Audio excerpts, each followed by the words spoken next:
Hey, what's up people? It is Reaperator here, and today we're coming in with a review of The Marvels. So first off, I just wanted to say that if you guys have not seen this movie yet, don't watch this video right now. It's going to contain full spoilers for the entire movie as well as the post-credit scenes. So if you guys want to avoid spoilers, save this video to your watch later and come back to it after you've seen the movie.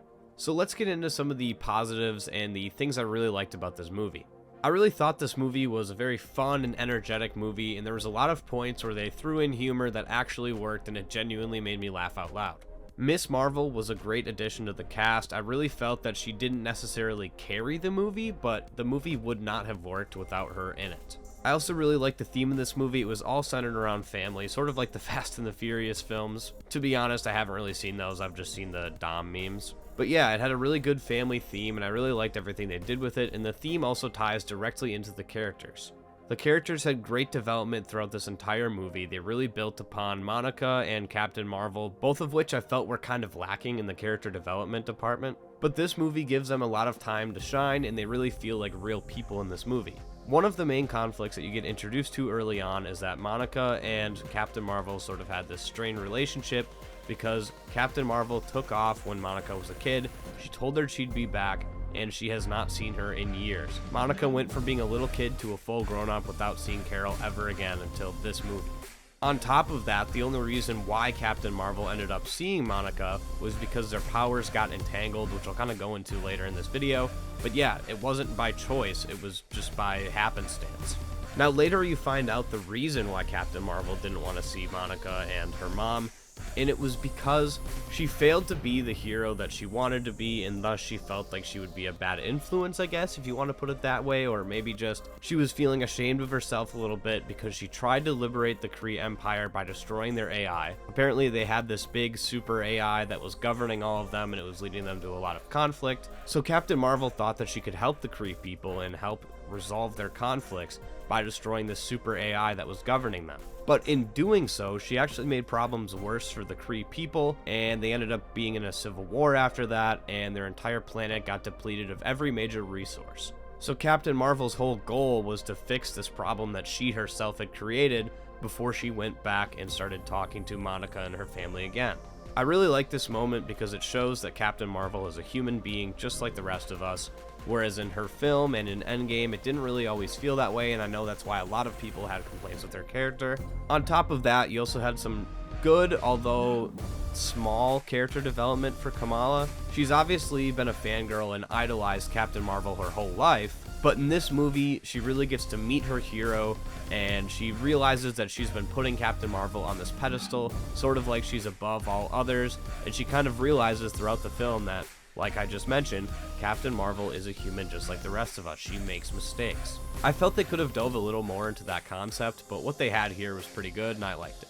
Another thing I really like about this movie was seeing Nick Fury. I love him in every single project he's in. Samuel L. Jackson is my favorite actor, so of course seeing Nick Fury on the screen is always going to be a good time. I also like seeing how they explored Monica's powers a lot more. I'm still not a huge fan of how she got them from the Hex. I thought that was a little silly, but whatever. In this movie, they explain her powers a lot more, and basically she's able to see and also manipulate everything on the electromagnetic light spectrum. For some reason that allows her to fly, but whatever.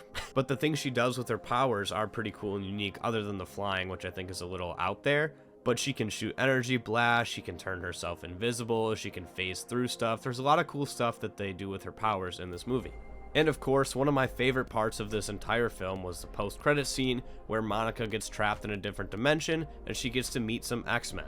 They brought Kelsey Grammer back as Beast, as well as introduced us to a new character who's played by Monica's mom, but in this universe, she's not Monica's mom. She's the character called Binary. Apparently that's pretty new to comics. I was watching a video and they said that she got introduced in 2021, so she's a fairly new character. I don't know that much about her, but she seems cool, and I'm very excited to see what they're going to do with Monica and her in upcoming projects. Now let's move on to some of the things I didn't like so much about the movie.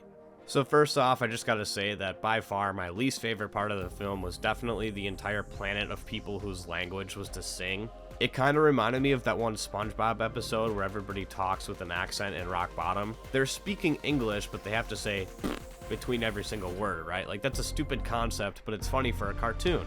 On this planet, however, in a more, I'm not going to call it a serious film, but definitely something that's not on the level of a cartoon, everybody has to sing in order to communicate. That concept's just really stupid to me, and I thought it was dumb, and I wasn't a fan of it. Another thing that I wasn't like a huge fan of was the whole entanglement concept. Now, it led to some cool scenes, and it led to a lot of funny parts, as well as some interesting things, yes. But the concept itself just never really made sense to me. They all get entangled, Kamala, Captain Marvel, and Monica, because all of their powers are light-based. I think that's kind of a leap to say that they'd all get entangled from something random like that. And not to mention, why is it only those three? Are you telling me that in the entire universe there's only 3 people who use light-based powers? I don't know, I'm just not really buying that. Another thing where it was just kind of lackluster was the villain. I don't even remember her name, and I just watched this movie 2 hours ago. She was basically Ronan down to like almost every single detail too, so if anybody remembers Ronan from Guardians of the Galaxy, he was a pretty forgettable villain. He had a weird hammer which was powered by the Power Stone. This girl has a hammer, while not powered by the Power Stone, it is purple and has the exact same properties as Ronan's hammer. She's a Kree just like Ronan, and her motivation is more or less the same as Ronan's. So yeah, it's basically Ronan v2, but you know, at the end of the day, I think Guardians of the Galaxy is still a great movie, even though its villain was pretty forgettable. And I'd say the same about this movie. I don't think every movie needs to have an outstanding villain. It is very nice, and it adds a lot to the story when there is a villain who's compelling.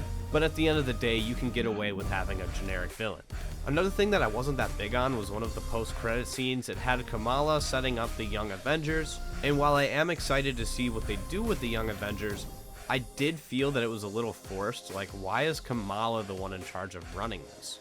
It kind of feels like to me like they were struggling to find a way to set it up, so they're just like, oh yeah, let's have Kamala do it, I guess. But despite the negatives that I just listed, overall, I'd say this is a really good movie. I would give it an 8 out of 10. I thoroughly enjoyed it, and I had a lot of fun while I was watching it.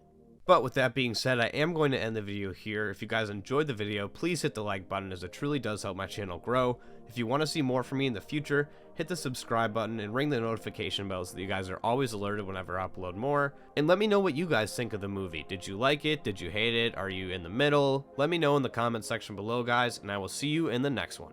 Peace.